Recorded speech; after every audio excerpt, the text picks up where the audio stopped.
Welcome to Office Hours with Attorney Little. Coming to the office today are Cedric and Devorah of the Coparent Goals. Cedric was born in Nigeria and raised in Illinois. He's a Morehouse College graduate with a marketing degree. While he began his career in IT consulting, after becoming a father in 2013, he was driven to pursue entrepreneurship. He's the owner of a successful tax office, a transportation company, a credit repair service, and a financial literacy consulting firm. Cedric is also the co-founder and the nonprofit Afrifa 56 and has a clothing line inspired by its mission. He briefly pursued acting, even landing a role on Being Mary Jane, but his passion for fitness led him to compete on American Ninja Warrior for several years. When he's not busy with his businesses or being a dad, Cedric mentors aspiring real estate professionals and is developing the Co-Parent Goals, a platform designed to foster positive co-parenting relationships. Now, for Devorah. Devorah is a multifaceted plus-size model, devoted mom, and self-care advocate. With a background in psychology and behavioral therapy, she transitioned into a full-time modeling career, using her platform to inspire others on their own transformative self-love journeys. Devorah is redefining beauty standards and empowering others to do the same. Her passion lies in encouraging others to prioritize their physical and mental wellness while fostering positive relationships. After becoming a mother, this passion led her to create the Co-Parent Goals, a platform designed to support healthy co-parenting relationships. She later founded the Story Collective, a wellness-based community for women of color to share stories of self-care and self-development and find support through meaningful conversations and healthy interactions. Devorah, Cedric, welcome to the office. Thank y'all for being here. Thanks for having us. Of course. Now, Devorah, I know I told you I started a candle line, so I'm telling you now, Cedric, I started a candle line. And thank you. This one I want to burn is one of our signature scents. It's called Co-Parent of the Year. Had you all in mind. Love that. And it is a unisex blend. It's also made with fragrance technology. It is a mood booster and very sensual. So it's designed to bring you back together. Okay. So we'll burn it while we're discussing. Let me know what y'all think. I am done. Hilarious. You literally could not help yourself. Whatever. We gonna edit that out. Okay, so we'll jump right in. What made y'all go into business together? You wanna go? No, you go. I think, well, Devorah brought the idea to me, and I think with the relationship that we've built, we've always been kind of looking up a way to keep, I guess, a potential way to bring in revenue inside of the family. And then we also wanted to kind of show people that, you don't really have to, the objective is to be together, right? Like when you have a child, but even if you're not together, you can still have an impeccable relationship. So we wanted to kind of change the narrative and to kind of show people, which a lot of people think that we still talk because our relationship is so good, but it took time. Mm-hmm. So we just kind of wanted to change the narrative. Yeah. And I also say that it did not start out as a business idea. For me, it was more of a passion thing. I started by myself, and then because it was something that clearly was very important to me and significant to our son. And then I invited Cedric on to have a conversation with me, and one of our producer friends who actually helped to produce some of the stuff that we were doing with the Co-Parent Goals, saw us together and was like, yo, what is this chemistry that y'all have? And she was like, this is very special. And so she kind of helped us carve out what you guys saw for the last, 3 to 4 years in building this space. So it was all just passion, and then it grew into what it is now. How did you come up with the name, the Co-Parent Goals? I think I did that, huh? Yeah, you did. Well, I think it's almost like a little juxtaposition, if that's the right word, because it's not we're not saying that we are the goals. We're saying that the goal is to prioritize your kid, whatever that looks like for you. And everybody's, it's not a one size fits all. So we share, and we're able to share from a transparent space because like this is what's working for us and this is what we've done, or these are some things that we've gone through, but it's not like this is the blueprint. But we do have some solid core things that we do tend to hear and see across the board when it comes to these types of relationships and what people go through and some of the challenges that they go through. And the other thing was like not a lot of people are talking about spaces like this or interactions like this because it's hard. Yes. And you know, the world that we live in, a lot of it is, you know, the highlights of what's good and what's positive and what's working and success stories. And it's like, we don't have no, our success story started with, you know, almost like a failed story, a little bit. So it's like, but perspective is everything. So of course we don't view it as a failed relationship, but you know, it took something that was hard that got us to this point. So those are the conversations that we have on our platform, is the hard stuff that nobody really wants to talk about. So now, so you both alluded to it in your answers, but did y'all always have a good co-parenting relationship? No. Okay. No. Go ahead. You know what my next question is going to be. No, like, what do you want to say about it?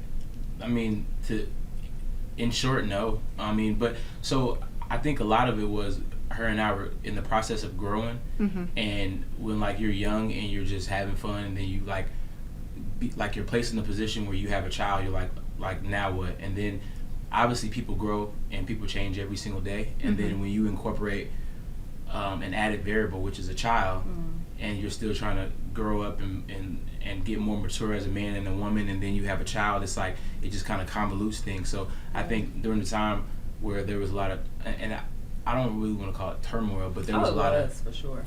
Very well, yeah. It so was ghetto. I ain't even want to. it was so well, like there was turmoil and there was a host of ghetto-ness.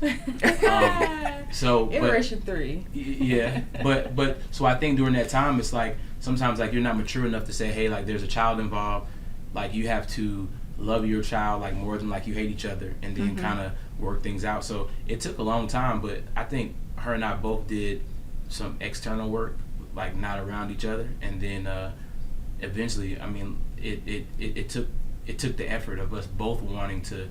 I mean, because it's stressful, like you having baby mama or baby daddy drama, you don't want to go through that. Or you see a call. It was for me, it was to the point where sometimes she'd call and I automatically get like anxiety, like now what? But now it's like I know if she's reaching out, it's more than likely related to our son or business, something like that. So it just took a lot of self-development to get to where we are now, and it wasn't easy. I mean, but for two people, they have to want it, and they have to, and like your children are watching too. So if you drop your son off, it was one point where it was literally handing off our son like a baton. It was like, I don't look at her, she don't look at me. Here, take him, and that's not healthy. Or even third parties. Like we went early, right after the breakup, we weren't even like we broke up a few times, but during the process of us dating.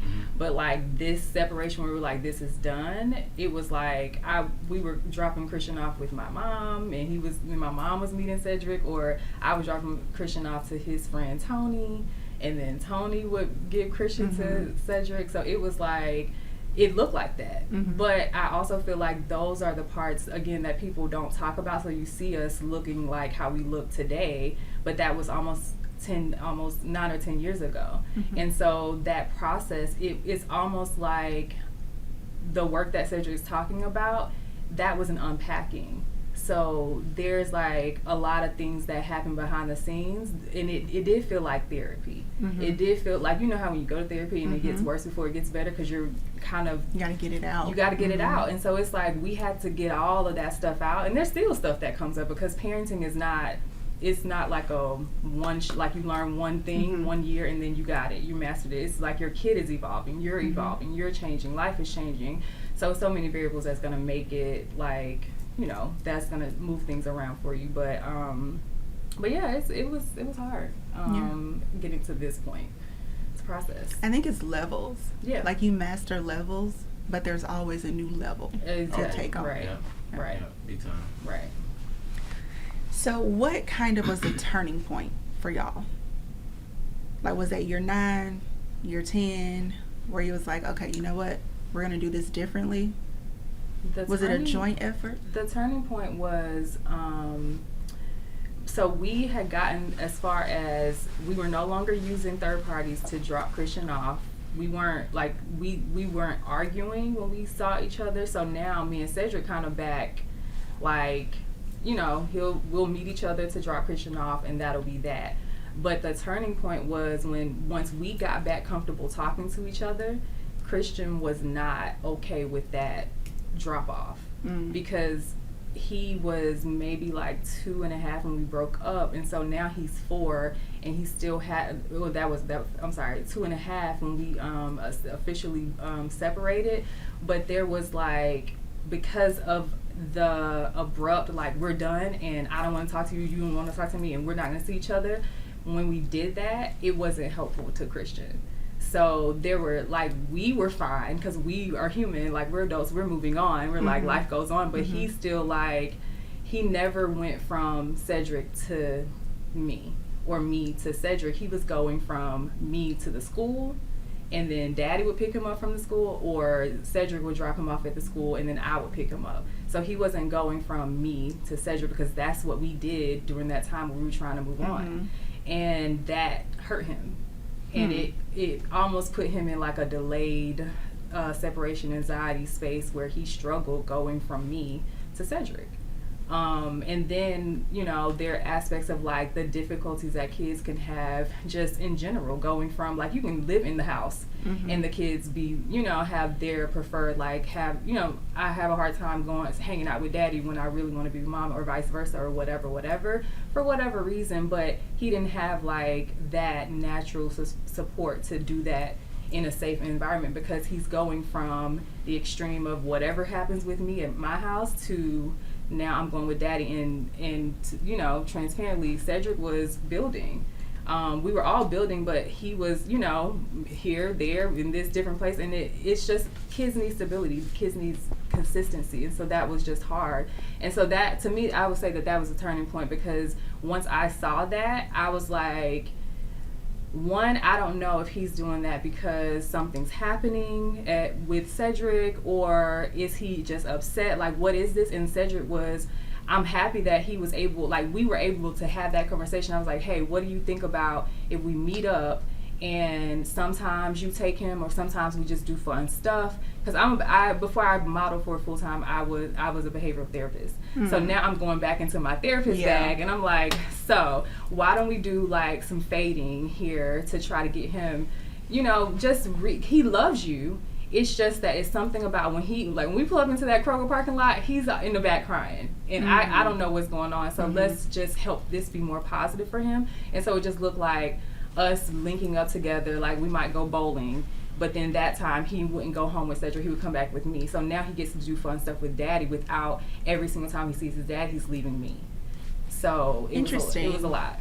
Because I have that with a lot of my clients, where the child is, you know, crying and fearful, doesn't want to go to the other parent, and so their knee-jerk reaction is to decrease the time with the amount of parent. And you're saying no. That's no. Increase the time with the amount of parent. You have to. And I see, even like, we're talking about a toddler, but I hear this, I just had this conversation with another co-parent. His son, it was like, he said that between 16 and 18, the son no longer wanted to spend as much time with him. And so they did, you know, because now he's able to say, I don't want to go with Daddy. He's 16. So for the last 2 years before he turned an adult, he didn't spend that time with his father because for some reason he didn't want to go. And I feel like even at that age, you need to go. Yeah.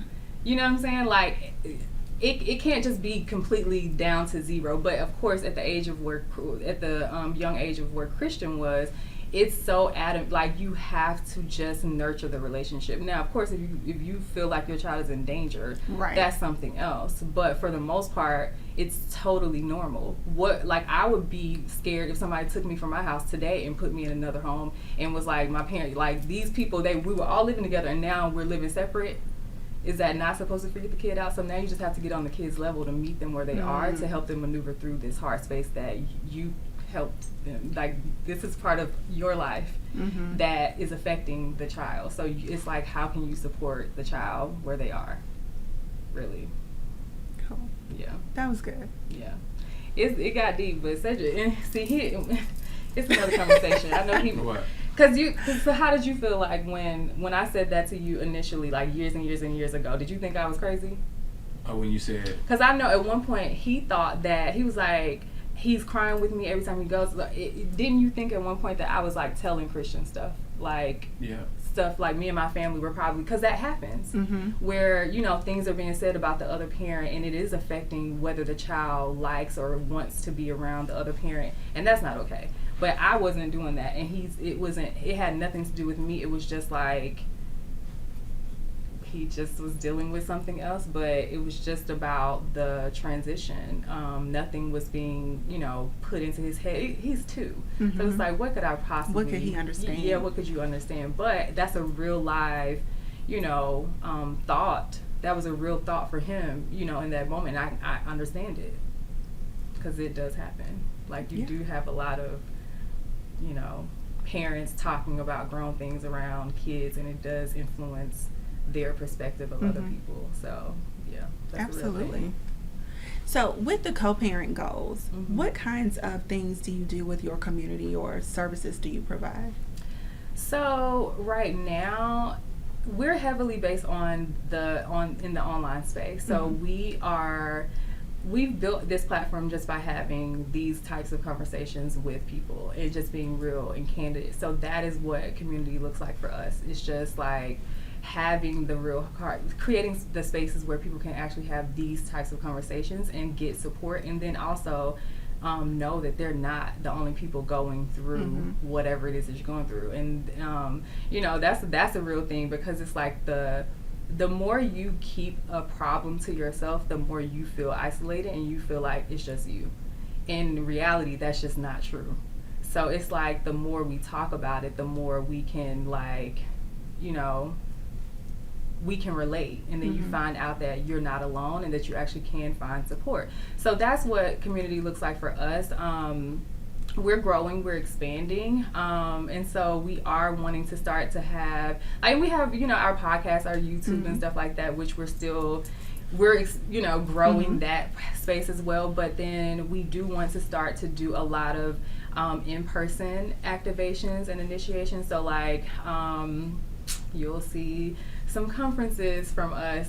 We have like an event coming up for Valentine's Day. Nice. That's going to be a co-ed situations. And we did, so I have a company called The Story Collective, and it's basically the same energy for women of color, but we're just having conversations, just women. It's not no co-parents. It's not, I mean, you might be a co-parent, but it's just women. So I'm not focusing on the men or anything like that. But I have thrown in men into a conversation, because it has to be safe. These hard conversations, that's why a lot of people can't have them, because they don't have the safe spaces to have them. Even if you're trying to talk to like a spouse or a parent or a child, it's like, if you're not safe, the conversation is not going to go the way that it needs to go. Like, when we are having these conversations, it's because I can take out any offense that I might feel. If something hurts my feelings, my feelings are going to get hurt, because I'm human. But I can rest assured that he is not trying to hurt my feelings. So that gives me, I can have grace. I can be like, let me not have an attitude. Let me not do X, Y, and Z, because I know in the back of my mind that it's not to hurt me. I can still explain to you, like, hey, that hurt my feelings when you said that, but I don't have to take offense, so it leaves more room for us to do whatever we need to do. So yeah, that's what else you need to... No, I mean, like she's hitting it on the head. I mean, that's pretty much it. But I think, as she stated, like, we're both in the phases of like where we're growing each day, and we're just trying to grow. But I think the presence that we kind of get, like, I've even had some of my male friends come to me like, what do you recommend that I do with my child's mother? Or I'm about to probably move to the next step with this one lady, and I still have my child's mother, but we're not as good as we should be. Like, what do you recommend? So I think a lot of the presence that that I've been able to provide from being on the show is that I've been having a lot of friends that have been opening up, and they've been just telling me about some of the things that they've been going through and like what I recommend. So I don't really know. I mean, I don't know everything, but I can kind of base things off of our success, because honestly, I didn't think that we'd be as good as we are now. So I think some of the people that she mentioned before that have been in my life, they've seen the growth, and what's crazy and ironic, there's some of them are in that position where they've got like a child's mother, and then they're in another relationship, so they'll come to me for advice, and I'm not the best at it, but I'll just say, hey, this is what I tried. And she mentioned earlier about like the patience, and I may say something because I'm very like, I say what I want to say, but then now I'm like, part of my growth is how would the other person on the other end like receive it. So a lot of the growth and the presence, people see like, oh, you a lot more calm now, and a lot of it is because it's a lot less stressful when you're not into it with your other parent.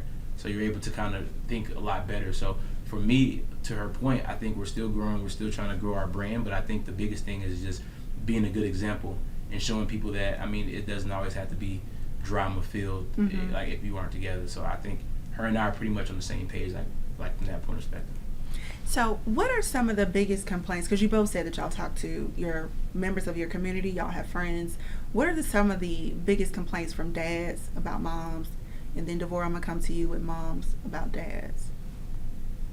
Within, like, the community? Yeah, from your friends, from your experience. That they keep, that if there's a disagreement, the mom always tries to use the child as a pawn. And they'll try to, like, just do things that are spiteful. And I've seen it a lot, right? So, but that's the biggest thing that I hear. And, I mean, I've educated myself to learn the things that you should do as a father, because a lot of men, and to her point, a lot of men don't have those safe spaces, right? And sometimes, like, I mean, like, I'll joke around sometimes, like with my friends, but they know if they come to me, like, I've educated myself on, like, legitimizing your child. So there's certain things that men can do that are serious about being in their children's lives. There's steps that you can follow. So I've educated myself about it, and I'll tell them, like, if you're really serious, like, here's the things you have to do, because the only thing most men that I hear about is so that's the first thing. She's trying to use the child as a pawn to get to me. And the second thing is they put me on child support, but they won't let me see the child. And those are the two top things that I hear about. And that's all most men know about. It's like, yeah, I have a child and I got to pay child support. But on top of that, if you educate yourself and you kind of know the right resources, you do have certain rights, right? But a lot of men don't know that. But those are the top two things that I hear about. Or some of my friends or people just on social media reach out to me and ask, and I'm like, here's the steps you got to follow. And I mean, like, that'll kind of help your situation. But those are the two top things I think I hear about. So when you tell them that, do they then go and get legitimated, or? So sometimes, I mean, it's just like if you put a book out in front of somebody and you say, here's this book on how I became a millionaire, they may or may not read it. So for the people that are serious, they're going to pick it up. They may read it 3 or 4 times and then call you after you put it on the table and say, here's the questions that I have. So, I mean, like, sometimes it's 50-50, but the people that I hang around now that are going through situations like this, and that's why I say part of my life has been growth and development and being around people that I want to resemble, or people that I know have good ethics, or they're good people and fathers. They'll follow up like, hey man, I called down here and whatever, or this one lady down at the county, she wasn't really helpful. So the people that I reach out to that are close to me in my circle that are going through it, like, they'll try to do it. And one of my friends actually said he was going to try to get full custody. I don't have an opinion on that, but he's actually pursuing it. I mean, and I think he's pretty serious about it. So people that I don't know if they do or not, but the people that are going, they've seen our growth, they're like, hey man, like, how did you do this? Or like, what should I do about this? And when I give them the information, from what I see, like, they follow up on it. So, yeah. Do you think that have you heard any of your male friends, like, not wanting to go through with the whole legitimacy process because of the money? Yeah. Like, I mean, like, times are hard right now, so it's like I think good fathers will go the extra yard to do what they have to do. Because for me, I there was a point where I was thinking about it, like with us, but I was like, hold on, I got this bill, but I mean, you just find a way. Thinking about it. Back in 76. But no, but honestly, like, around the time that, like, her and I were, like, in cahoots, because I was like, yes, I was. I mean, so it's so like during that time, like I'm not gonna say his name, but he had been through 2 or 3 situations, and yeah, and like what you laughing for? So I went to him and I was asking, and he was actually telling me, and he was like, do this, do that. So I was thinking about it, but I'm like, well, get an attorney, do this, and do it. So I'm adding up the numbers, and I'm like, let me just wait a little longer because I think we'll be good. So yeah, so like I've had friends that have been like, man, how much you think it'll cost? And I'm probably like 10,000 or 5,000, and they'll be like, nah, like I may try to figure out another route, but the money is something that I think is a hindrance because like you could go through all that and still not get the results that you want. True. So I mean, I think the money was a component of it, but the other piece was it's not guaranteed. You can go through this entire process, you still got to pay child support. Your finances might get reviewed again, so now you got to pay more money. Then you want to get full custody, or you want to have certain parameters in place or certain metrics where you see the child, and it still may not happen. So all those are doubts in good fathers' minds. And it's like I may throw away that 10, 15,000 when realistically I can just try to make the relationship work, and it might not cost anything outside of the child support. So, like, I mean, there's all types of emotions that you go. I don't care what any man says. The biggest piece to hurt a man that wants to be a good father is not permitting them to see their child or build a relationship. I mean, it's easy to be a bad father. It's easy as hell, or heck, sorry.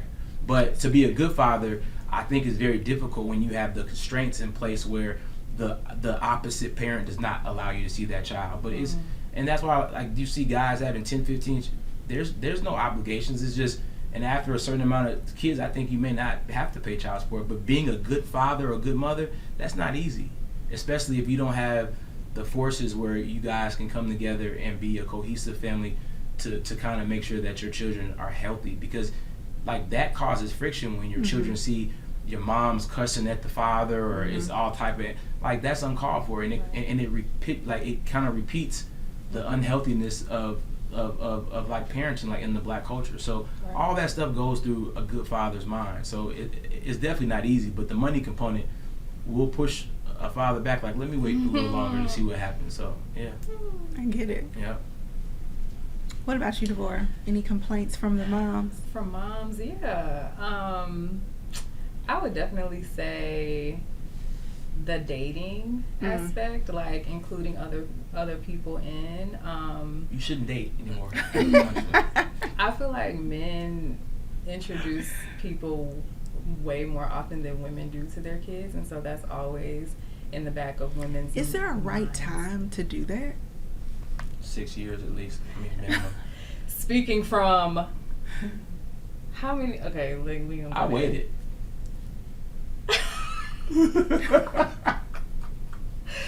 No, Y'all are so cute.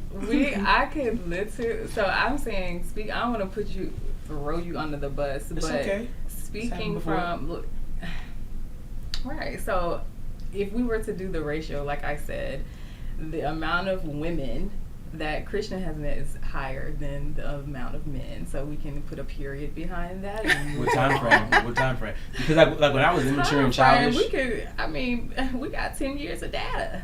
That's not true. 10 years. Pull the records. We Pull got the records. it. Okay. The data. We'll provide you with the metrics after the show. We'll put them in the show notes. Yeah, exactly. In the font. But no, dating is there a right time to your question? I do feel like, I think, again, it's not a one size fits all, but I do think that people just need to be serious. Like, if you're not serious, and again, everybody has their own definition of what serious is, but if you don't have like a long-term plan to be with someone, your children don't have to even know that person. You can date a million people at the same time. That's your life. I think that's great. Have fun, enjoy it, but your kid doesn't need to meet a million people for any reason. So I think that there just has to be it should be a level of seriousness to the relationship. And then I just think, time, again, everybody has to do what works for them. You know what I'm saying? Because it's going to be a different scenario, like a long distance relationship versus like people that live in the same state, or people that have kids versus don't have kids, and they don't have children. Like, there are different factors that you can take in consideration, but I think there's no blueprint to it. but people do have to just use their best judgment of what is best for their child. Like, what literally is best, and including your child in your dating process, like when you're doing that, because one of the things that my therapist, this was actually our therapist together before we broke up, but I continued to see her. One of the things that she recommended to me, because I had been talking to her for maybe like 2 years after he and I broke up, and so she knew the history. Like, she knew about him, she knew about Cedric, and then she knew about anything else that I did after that. And so then she was just like, well, Devorah, like, how do you make this decision without Christian? Because I wasn't allowing anybody to meet him. Like, if you didn't make it past a certain level, then you don't meet my son. And so nobody met him. And so then she's like, but how are you, because it just say that he's the one and you're going to marry him and he's going to propose, but you're doing all of that without including the input of your son and how your son responds to him. And I was just like, okay, that's a valid point. Because in my brain, I felt like he needed to be perfect. He had to be perfect before I introduced him to him. That's right. And introduce him to my son. But that's not the truth. Because nobody's perfect. You know what I'm saying? Like, that's just not the facts of the matter. So, you know, you just got to do you just have to do what's best for the child and what's best for you too. Because there have been times where I've dated people where I was like, no, like, this is how I envision it looking. Like, I want you to meet my co-parent first, and then you meet my son. And then there was another situation where I was like, no, I actually want Christian to meet him first, and then if that passes the test, then you might meet him. Or if we're not good, I wouldn't introduce you to my son. If we're still struggling, I wouldn't introduce you to my son's father, because for what? I don't even know if you're gonna be here next week. So, off the record question. Are either of you or both of you in relationships? I've been waiting for this answer. I'm dating. You in a relationship? So no relationship? Not. It's complicated. What is so funny? Let's ask Christian. Son, sit down, son. No, I'm in a relationship. Okay. But it's like it's an ongoing relationship. Like, it's been same here. Yeah, So it's the same person? I'm glad you said it. The lady y'all went to church with last week, or I'm about to get you in trouble. Cut that out. What are you doing? Cut the camera. Cut the camera. Cut the mic. And sync. But no, we've talked it like I think we had just did a recording sometime last year, and we were talking briefly about this person that I'm dating now, because we broke up and now we got back together. But it's still like I'm just at the age, like, I like to say I'm almost 40, even though I still not 40 yet. Shut up. But you know, but perspective, because it's like when you start thinking about the fact, not saying like I'm about to be depressed because I'm rolling up into my 40s, but it's like, to me, it's just like the bar is even higher. Like, I don't have time to play with y'all. Yeah. If you don't want anything, what are we doing? I don't have the time. I don't have the energy. I'm busy. I got stuff to do. So if you don't want anything, then you don't want anything. That's okay, but keep it, like, move. So we've talked about this situation, but Cedric hasn't met any man that I've ever dated. So there was one, but I think he canceled on you, didn't he? No, I canceled him because I canceled him so that I allowed him to meet Christian before you.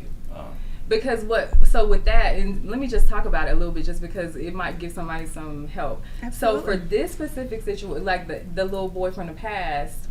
Nah, he little. Yeah, he was, and he is. I got you, dog. No, you don't gotta got him, because he anyway, but no, I asked Cedric, I was like, hey, my boyfriend's coming in town, I want you to meet him, I want him to meet Christian, and I want you to meet him.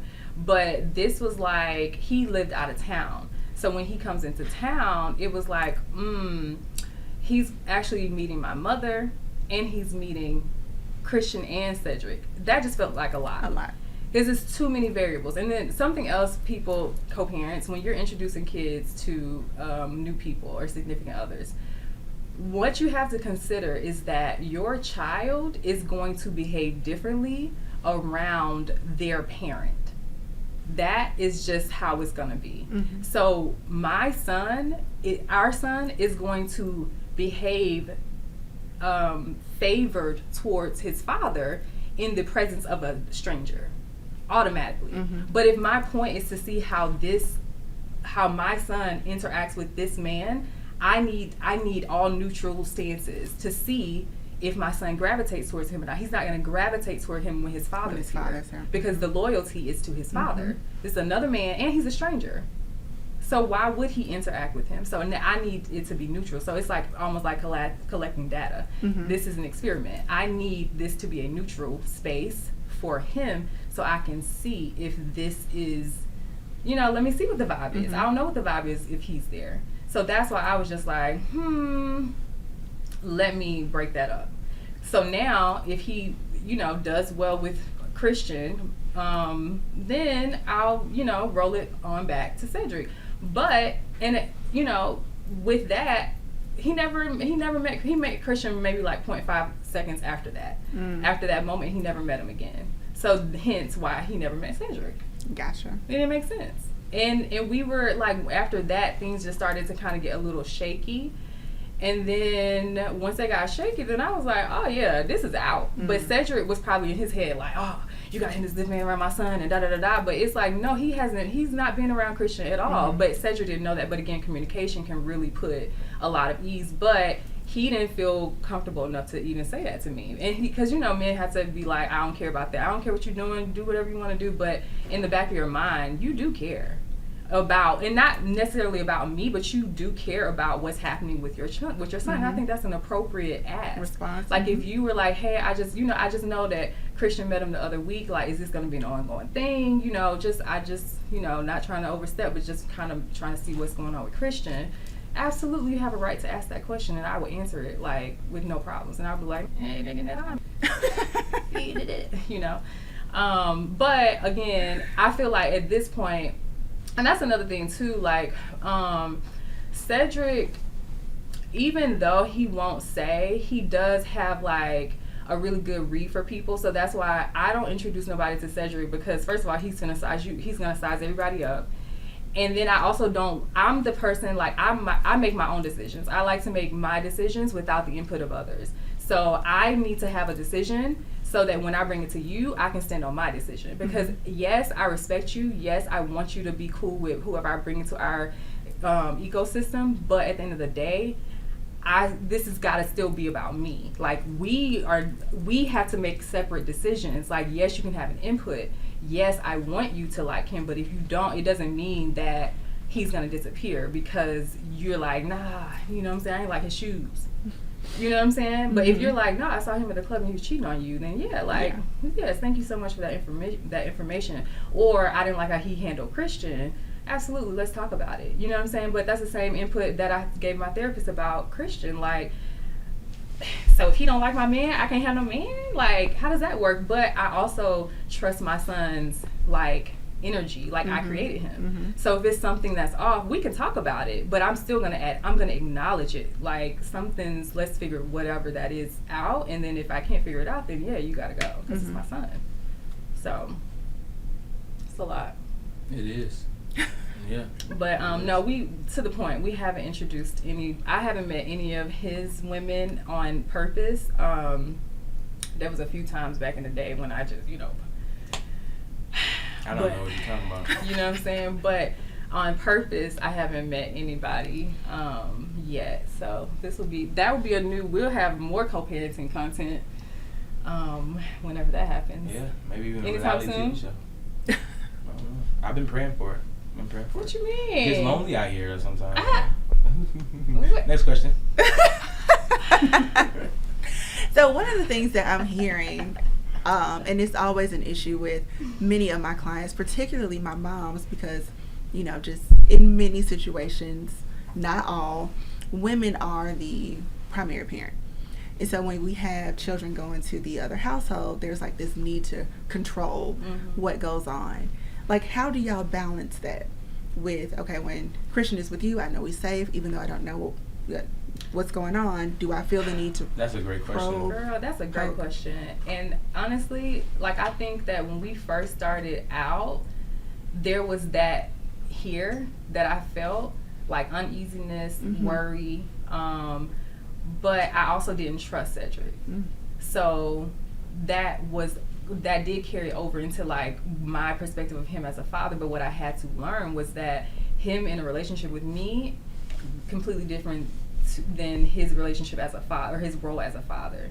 But I still needed time of proof that he could fulfill that role, and he did. You know what I'm saying? And so I now, like, what that looks like today, and even then, it didn't look like a whole bunch of like stalking him and like, hey, you didn't call me, you didn't text me, oh my gosh, like, make sure you put the ointment on his bottom and da da da da. Like, I'm just not that. That's just not my personality.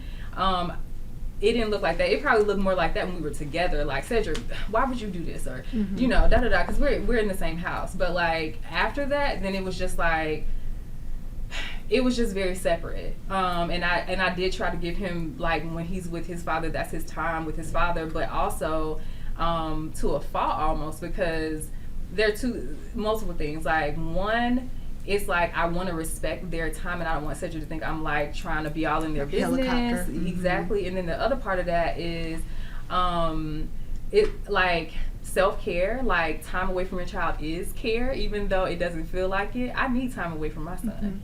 You know, because what else? When am I gonna wash these clothes that I've been, or when am I gonna fold the clothes? I washed them, but I didn't get a chance to fold them, and they've been sitting there for 2 weeks. So it's stuff like that I can appreciate. But then it's like it's so many elements of like the time away and just respecting the boundaries that people put in place, and then also still having that balance of like letting the kid know that yes, you're with your father, but I'm still here and I'm still in proximity. So I had to get better about that, because I would be like, here you go, I don't, you know, like I'm gone, and then I wouldn't see Christian or talk to him again until he came back. But that actually wasn't helpful to Christian for him, the type of kid and personality that he has. Like, he just doesn't do well with that.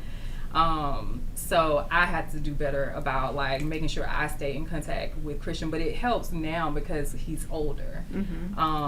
Now I do try to call it a few times, but for the most part I'll be like, enjoy, please, that's y'all's time, because that's y'all's time. You got any input on that? Yep, I'm glad you asked. So I think, and this is probably the first time that we actually spoke about this to this like level, but I think there's a tremendous correlation between the parenting, right? Obviously, if you aren't together, the father and mother really don't have that bond where they can say, you're raising your child this way and that way. But what I can say is that I think, and it's not her fault, it's just she may not have really known who I really was, right? I think a lot of things that our child may go through, like even today, I think how you raise your child, like while they're young, there's a correlation between it, like when they get older, right? Her and I grew up completely different. So it's like, I don't even know if did you even know that I had a sister and a brother? Like, it was just a lot. Yes, we dated. Like, so, you didn't know about my life, I knew about yours. Maybe not. But I think for me, I can't just buy her in to say I know how to be a good father, but I never had a father, so I always knew what I would not do to my son, right?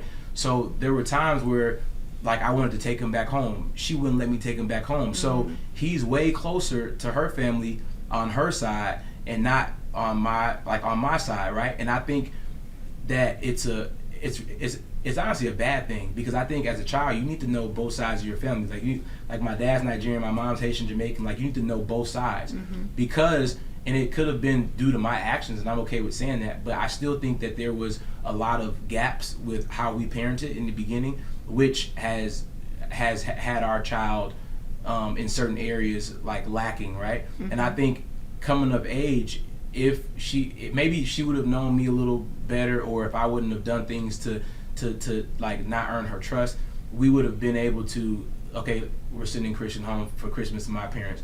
But because Christian may have been home one time, and I think because of that, the parenting styles that we were forced to deal with early on when Christian was coming of age has had a tremendous impact on him, because he doesn't know my side of the family like that, which is very disheartening to me, because the times that he was around his uncle, like they loved each other, right? My mom, she still wants to see him, and nothing's holding it back now, but it's like, we're both entrepreneurs, right? We're both trying to make money. We're both building businesses. We both got jobs. We're both being full-time parents. And the free time that I had back then, I don't have that now. So it's like, it's almost starting from scratch, trying to take him home and reintroduce him to everybody. Like, he's got a grandmother that's 85 years old. She would love to sit with him in a nursing home to see him. So I say all that to say that I think because of the parenting styles, like, I didn't have to, in my mind, persuade her to tell her I grew up literally at the age of 8 or 9, took care of my sister, took care of my brother when my mom was gone for weeks at a time. To me, that's basically, you know how to be a good parent, because I've been a parent before. So like, my life looked different from hers, but I think me sitting here telling her that, she's like, yeah, whatever, you did this, you did that. So it's like, I didn't have the opportunity, in my opinion, to build the bond that I really wanted to with him back then, because I spent a lot of my time proving to her that I was a good father. And to me, it kind of messed me up, but then it's like, I was taught to not be emotional. I was like, man, whatever, like, it'd be cool. But now that I look back, I'm like, dang, like, my mom really doesn't have a relationship with her grandchild, right? And it probably was because of my immaturity and things that I did back before. But the parenting styles, in my opinion, has created a disconnect with my side of the family. And my mom you say parenting, you keep saying parenting style, I'm confused. So our parenting styles, because you wouldn't allow me to basically take him home or do X, Y, and Z because you didn't trust me, in my opinion, has created, I guess, a barrier where now it's like he's not as close to my side of the family. The family aspect. I think that's like a family dynamic, or just knowing your family. I don't know if that's necessarily part of the parenting. I do feel like you have we parent different, but I don't know that, like, it was the parenting. Because if you say I can't take him, that's not parenting. That's a me and you. Like, no, that was your parenting style. Because as a parent, if you were open to saying, you know what, I know or trust you enough to not do anything that could harm our child. You weren't comfortable. That's a relationship issue. I mean, but it came from you as the parent. So like, what I'm saying is, I know what you're saying. Like your core rules and your principles as being Christian's mother, part of your parenting strategy. You were not comfortable allowing me to take our son home because of things that I did. As a parent, you were able to make that call. So it's part of like your parenting strategy. So to answer your question earlier, I think our parenting, the way that she parented, or the way that she thought would be most effective to protect our child, was not to allow me to take him out of the state or out of the country because she didn't trust me, right? And me, I mean, I would have looked at the person's character, like her, I'm like, oh yeah, I think she's fine. I don't think she's going to do anything to harm us. So, well, go ahead. So I will say this. I didn't have an issue with him visiting your family so much. Like, I felt like I would have been more open to it. It was like, you would only ask, and it could have just been because that was the only time that you typically only would go to Chicago at the end of the year or for a holiday. But it's like, if he is 7 months, he's not getting on a plane for Christmas. I never asked for no 7 months. Well, I'm just saying. That's how it would. That's at that how point, it if I said that, you should not ever give me. But again, that's how it looked. Like, it was like on a holiday or Christmas time, and it's just like, out of the whole 365 days out of the year, like, you want me to send Christian, like, yes, that is your family, but he doesn't know them. And so it's like, if you would have been like, we're going to go spend 2 weeks in Chicago for the summer, I would have been like, he didn't know them and doesn't know them because I was not allowed to build that. But for that one specific date. But then it's like, it's other days out of the year that you could have chosen. I never said they couldn't visit or that they couldn't have a relationship with Christian. But think of what you're saying. So on holidays is when typically you don't have to work, you've got extended periods of time off. Those are the times that were convenient for me to go back. So during those times, I say, I'm about to get Christian. No, he's going. I'm like, all right, cool. And it happened like repeatedly, like years and years and years. So all I'm saying is that because of our parenting strategies, not strategies, but from her direction in terms of how she wanted to parent, she felt that it was necessary or vital to say, no, I don't feel comfortable with that. You're not taking him. So my response to that was, what rights do I have? And to your point earlier, I got to look like, man, it's gonna get pretty steep. Let me try next year. It didn't happen. Let me try next year. Okay, it didn't happen. Let me level up and get a bag. And now if I ask you and you say I can't, let me exercise like what rights did I have. But because I was trying to be more so like, well, I don't want to say nothing crazy because then she may try to keep him from me. You still said some crazy stuff. I did, but then I may try to fix it right away. Like, man, if I say that, I know I ain't gonna see him now. So let me go ahead and fix it. So I say all that to say, and even for other co-parents, it's important to get to know the person's character, not some of the things that they've done to hurt a person. Because like, I think it's two things, right? You got the personal side and you got the co-parenting side. The personal side, like he or she might be like an a-hole and they might be like super rude or whatever to you, but then you got to look at the co-parenting side. Based on how they treated me, that has nothing to do with how they're going to treat my child, right? Because to be honest with you, I was probably still like into you, so like I was being like rude or like when whatever, like, and that's what most co-parents do.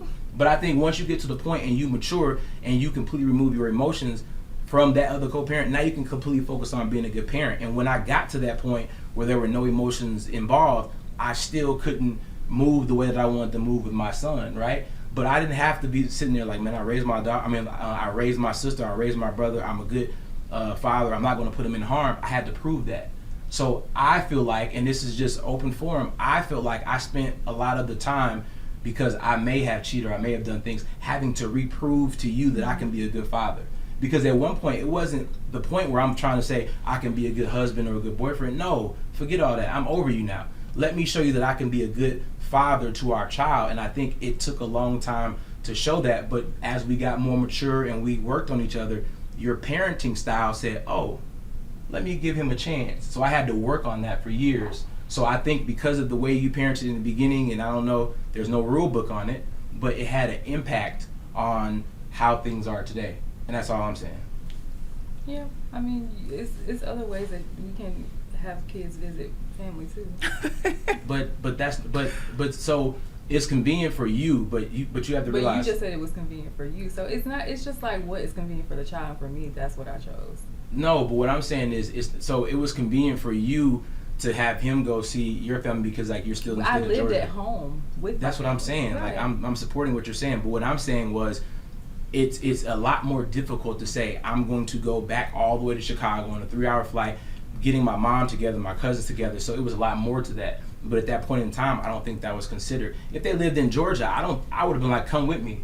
But Christmas, Thanksgiving, those were days that were most conducive to getting my family together. Like my grandma lived down the street. She rarely ever wanted to go to my mom's house. So putting all that together was very difficult. But I think as we grew, and for other co-parents, as you grow and you kind of sit back and say, well, maybe she acting like this because I did this. I was more understanding in my opinion, because a man that wants to be a good father, but he can't move the way he wants to do with his son, like that's very traumatizing. You know what I'm saying?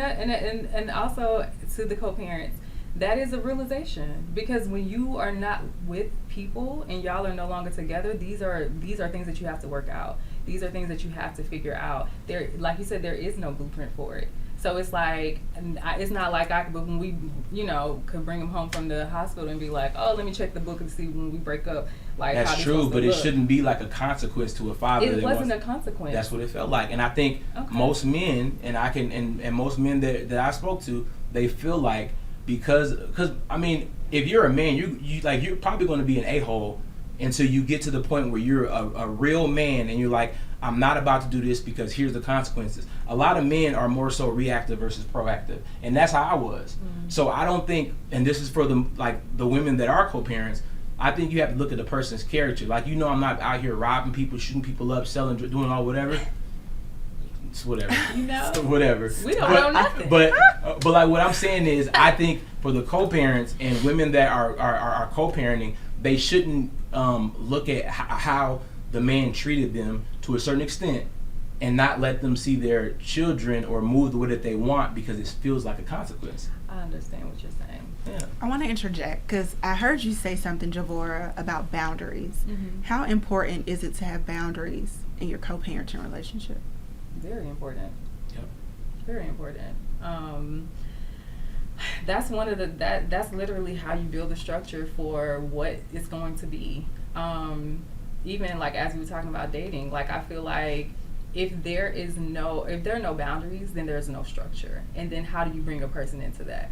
You know what I'm saying? And then it's like the boundaries are for the functionality of whatever this is, because clearly it's not truly, it doesn't mesh together, because clearly y'all broke up or y'all got divorced or y'all are no longer together or never were together. So it's already looking and feeling like a little all over the place. Mm-hmm. But in order to make it be something that is actually functionable, you have to have the boundaries, you have to have the structure in place. Yeah. Like that's for the children, that's for everybody involved. That's so that people don't feel burnt out, so that people don't feel overused, people don't feel unappreciated, so that kids don't feel unloved, mm-hmm. like kids feel supported. It's for all of that. Mm-hmm. And it at the core of it, it's really just for the kids, but it's for everybody, because boundaries and across the board in regards to everything, because it could be as simple as the like money, or who's paying for what and where and how often am I going to get it, or boundaries in regards to like drop-offs and pickups, or who's spending time with the kid and what does that look like. You know what I'm saying? It's boundaries.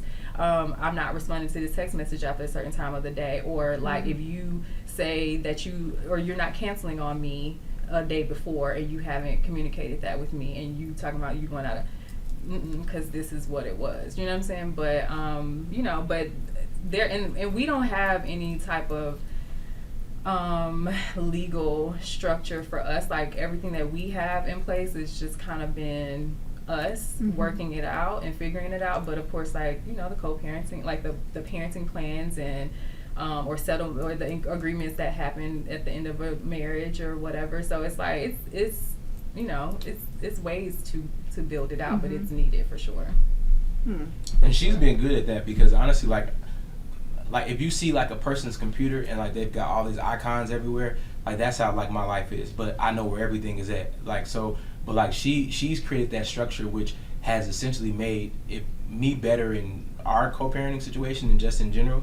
But if there wasn't any structure or boundaries, I don't think we'd be as successful as we are now, because now it's like, I mean, they say if you do something for 30 days, it almost like becomes a habit, right? So like we've done the co-parenting for years now. So now it's like and she gets sometimes annoyed if I have to ask her what time something is, like over and over. I did it today. Yeah. What time is supposed to be there? But I usually, but like part of my structure now is that I may not know the time, but I know that I have an obligation, right? And if she didn't create those boundaries and that structure early on, I'd be all over the place. Like I'd be probably driving from North Atlanta to East Atlanta, but now it's because she's set those boundaries and the structure. Now I'm like, okay, I know I have 3 things to do on Monday, and then one of those is between the time of 4, whatever, let me reconfirm.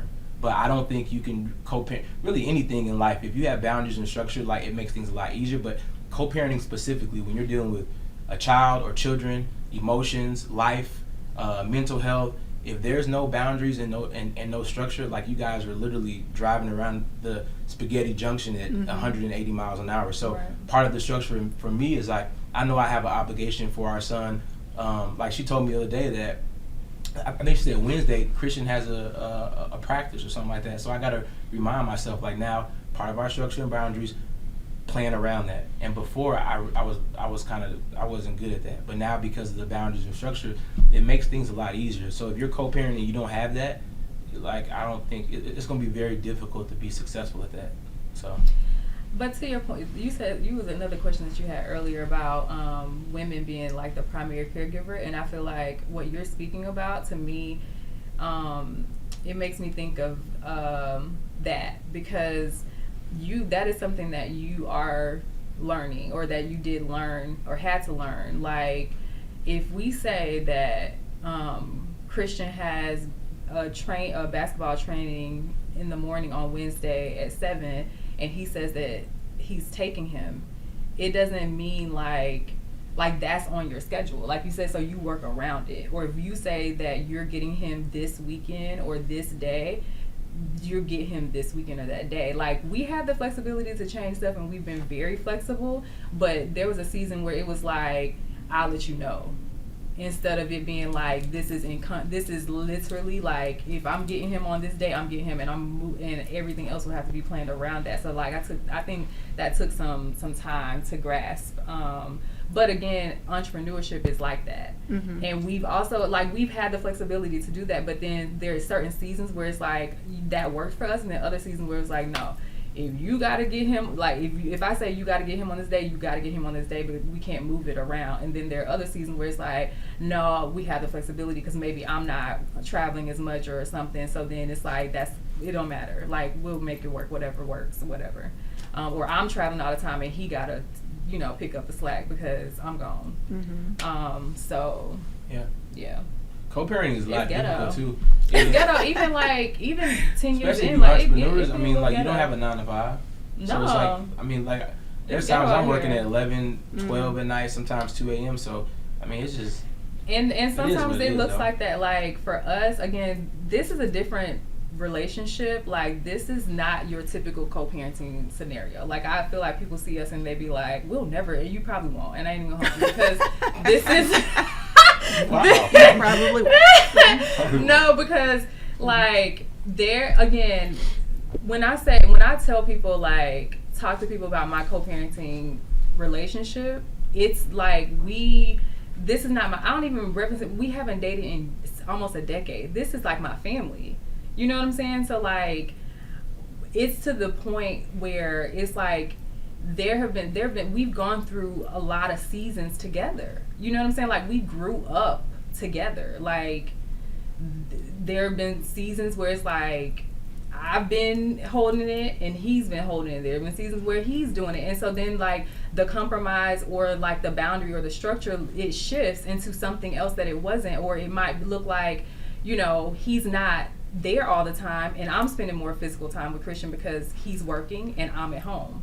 You know what I'm saying? Because I'm not traveling. So then it's my responsibility to physically be on hands-on while he's doing whatever, he got to do for his business because that's the season that his business is in or whatever. But not a lot of co-parents, a lot of co-parents don't care. Mm. So if you like, I got this, I'm busy, da-da-da. Sometimes it's like, figure it out, my nigga. Like, figure it out. I think you gotta also look at, like, the dynamics too, because, like, our dynamics is more so like teamwork. So teamwork makes the dream work. So it's like as she said, like, there may be some times, because, like, I was almost homeless at one point, and then you talking about you want my son to come and you homeless. No, that's not during that time. So stop trying to link back. Stop trying to link back.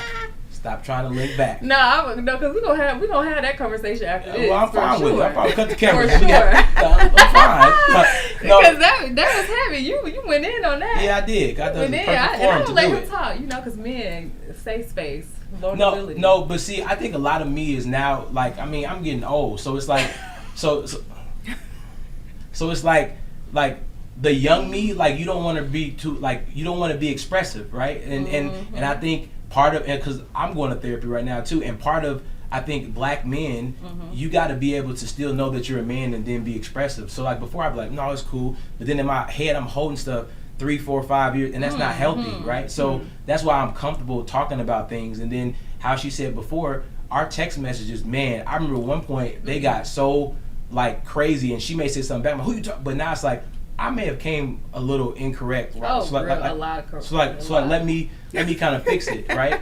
But like, to kind of go back, like, I think our dynamics and how she said I'm part of the family, and I think now we love each other enough to know that we have a child to raise, and he has to be mentally and physically able. And I think now we have a teamwork. And to her point, some people may never get that, but if you want to work towards it, I think anybody can work towards it, because our situation was bad. Like, it was bad. Like, it was very bad. So, but I think me working on myself and becoming a man, and then knowing, like, that you can be expressive and kind of be able to articulate, like, how you feel, what you're going through, what you don't like. But you also have to understand that, like, your delivery has to be receptive. Mm-hmm. And so, that's same for me. So, like, me going through that, I'm like, it's cool, because she may say something, and I'm like, she ain't mean like that. Like, it's cool. But so it takes a lot of self work, and I think people look at us like, dang, how'd y'all do that? But I'm telling you, if you work on yourself, just by default, things tend to fall in place, because a lot of the doubt and a lot of the drama and a lot of the arguments and all that stuff arises because you haven't done the actual self-care help that you have to do. And I always tell, I tell my son, like, he who angers you controls you. And in my mind, I'm so like level-headed. I'm like, man, can't nobody control me because you're not gonna make me mad. So now I take that into our situation, and it's like, there are times she may be like, I need you to do this, I'm about to go out of town. The old me be like, man, you ain't about to inconvenience me, but it's like, it's for our child. You know what I'm saying? So it's like I've grown so much that now a lot of what we go through is for the betterment of our kid. But I mean, some people may get to it, but if you really want to do it, and if you saw or seen how we were years ago, I think anybody can do it, but you got to really want to do it. But I mean, it ain't easy, because it's still sometimes where I got to catch myself like you didn't work this hard to go back or like revert back to where you were. So I think anybody can do it, but I think people have to kind of look at, if you do date this person and you do end up being a co-parent, are you guys going to be in a copacetic situation where you can make sure that your son or daughter or your children are going to be able to, like, because like kids will watch the drama and the unnecessary chaos that the co-parents go through, and there's going to be it's going to be a trickle effect. So now that I know that, I'm like, man, I got to be a better person. I got to be more understanding. I kind of got to be more vulnerable, which most black men don't want to do.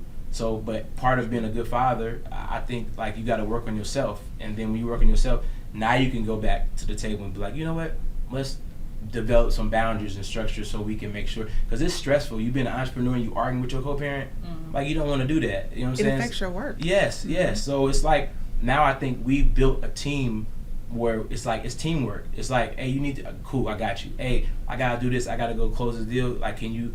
And so now I think that's what makes things a lot easier. And that's why I think I like what we're doing, because people are seeing you don't have to be physically involved with each other, because it's sometimes good to know, okay, if something goes wrong, I know I can call my child's father or my child's mother and kind of talk to them. So it's difficult. I think she was joking when she said, ain't nobody gonna, people can do it, but it takes work. Because a lot of people are doing it, but we are special people. Like, it's not a lot of it is a lot of people that can do it, but it's a matter of who's willing to do it. Because everybody can be on a healthy fitness journey, but like, not everybody's gonna do it. It's the same thing. Like, are you going to do the work? Are you gonna do the work? Because that's literally what it boils down to. And it is like work. Like, we work with people that we don't like all the time. But why can't we do that for the benefit of our children? Like, that's crazy to me. That we like, it's worth it for a check, or it's worth it to be able to pay a bill, or but then you can't make that same sacrifice for the betterment of your child. Like, so for the people who do want to put in the work, what's the biggest piece of advice for co-parents who aspire to have a relationship like y'all? Self-development. That's the biggest thing. And that's why, I mean, like, we could probably talk about this forever, but like, you're not going to start a successful relationship with another person if you're not healed, or you're not working on, like, your areas that you lack. You're not going to be able to start a good job if you don't know what your tasks are, your roles, responsibilities are. Like, if you don't work, and me, like I like to focus on, like, my weak points. A lot of people like to focus on, like, their strong areas. Like, if you're a basketball player and you're right-handed, you're not going to really care about practicing, like, with your left hand. But for me, my biggest thing was becoming expressive and being vulnerable, and I had an issue with that. So I think the biggest thing is working on areas where you lack, and a lot of it is sometimes being overly emotional. So you got to kind of find an equal balance with that. And I think, and maybe this is for, like, the fathers, because, like, it's like, I wanted to look tough and macho every time I had an issue. Like, man, I ain't tripping, I ain't sweating. But then I thought about it, like, I'm holding this out 3 or 4 years, and then if something happens that I'm really pissed off with, I didn't held things that I should have addressed 3 years ago with the things that just happened yesterday. That's not healthy. And then sometimes when you're dealing with life, there's life pressures. You can be stressed, all this stuff. So you got to work on your areas that like your weaknesses. But a lot of men want to just focus on like the being tough, or like your tough areas. But like, for me, I was like, man, let me focus on being more understanding, or stop being so aggressive when when she tells me something that I'm doing wrong, or do something different, because I thought about it. we grew up completely different. So my perspective, we can read the same thing right now, but her interpretation of what we just read may be different from mine. So it's just having an open mind, and then loving your child more than you dislike the other. And it could even be loving your child just as much as you love the co-parent, because if you love your co-parent and y'all aren't together, that's going to cause friction. So it's just really working on your areas. And I like peace now. Like, I'm big on peace. So like, whatever it takes for us to be at peace, because like, I don't like being angry. I don't like being annoyed, none of that. So it's like, you really got to do your self-care, your self-development, get your mind right, because you can't raise a child if you're not mentally right. You can't raise like your child if your life is in chaos. So it's really doing that work offline. And then when you come back to your situation, it's like, I can see the growth. So it's like you just got to do the work, and you ain't got to really let anybody know that you're doing it, because she probably didn't know I was doing a lot of work, but she could be like, oh, he responded a little different. Oh, he coming through now. So it's just like, I just wanted to be better. And I think that's the biggest thing. You just got to want to be better, and you got to work on like your weak areas. And I think that'll help. Yeah. What would you think? That's good. I think that's good. Appreciate it. Good, a little summary. You learned a little something. I did. A few books, a few books. But no, all of that communication, vulnerability, all the things that you said, and stop bringing people into. Yeah. Why are we introducing significant others? And I had to say that, like, cause it just makes it even harder. Like, if you just got out of a relationship, heal. Yeah. Relax. Take a second, because it's just gonna get crazier once you add another person into this space. And the children, like, what are we showing them? What are we showing them for them to recreate? Whatever you're doing is what they're going to remodel, which is how this all started. I believe that our son should still be able to create. I know that he is still capable of creating healthy relationships, even if his parents are not together, but only because he gets to see it. He can only create what he sees. He can only create what his environment shows him, what he experiences. And whether we're together or not, like, this is functional. This is healthy. So if nothing else, he sees a man respect a woman and a woman respect a man, period. And we can work, and because we've done the work on ourselves, now we can healthily invite other people into our space. So now he has a higher chance of even seeing what the romantic love looks like between a man and a woman. He would have never saw that with us the way that we were 10 years ago, ever. So I think that's the whole point. Well said. You know. And we gonna end on that. Thank y'all. Yeah. This was so good. Appreciate you. I just feel like I learned so much. Are you you're not a co-parent, are you? No. Oh, okay. Girl. And Well, I mean, kind of, you know. I mean, I'm married. Okay. I have 2 kids. But me and my husband, we have a shared calendar. I still have to remind him about stuff. He still has to, like, tell me stuff. So Yeah. And I think parenting that, in general. Thank you. Yeah. It's just I think hard. that's what people don't realize is, like, even as you're parenting, like, we do the same thing that married people do. Yeah. We're just not in the same house. Yep. But that's what they don't. That's why co-parenting doesn't work, because you think because you're not together, you don't have to still communicate. Right. You don't have to still, like, schedule things out so that y'all are on the same page. You don't have to parent the same. Y'all don't have to think because it's over here and you're over here and you're completely separate. No, that makes it so hard. But you have to do all of that when you're together. And another point, I know you gotta go. But another point is when people are married but they still feel like I probably have more support outside of the house and you have less, and you got a whole spouse. And I'm not, like, shaking my head like, yes. And not you, but just women. Like, I hear the stories all the time. You feel like a married single woman. To the point of, like, the co-ed conversations, that's what I'm purposely not framing this conversation that's coming up. And we will have conversations specifically for co-parents. But I also know, like even from a psychological standpoint, wording matters. When people see the word co-parents, they're also automatically going to say that this does not apply to me.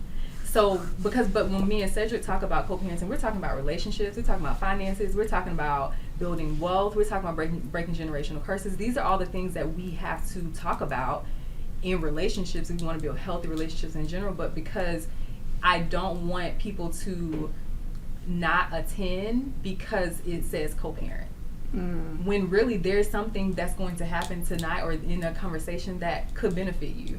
Like, we're talking about relationships. We're talking about, like, if you're married, if we're co-parents, we need to be around people that are married. We need to be around people that have relationships that are working, or everybody's parenting, everybody's in a relationship. Like, everybody is needed to communicate in a effective way. Like, how can we build that together? You know what I'm saying? Even if it's not just the core about co-parenting, but a lot of it is universal. Like, even though we in our own little co-parenting world, but it's so many overlapping pieces to it all. So I'm sorry, I just had to say that. No, thank you.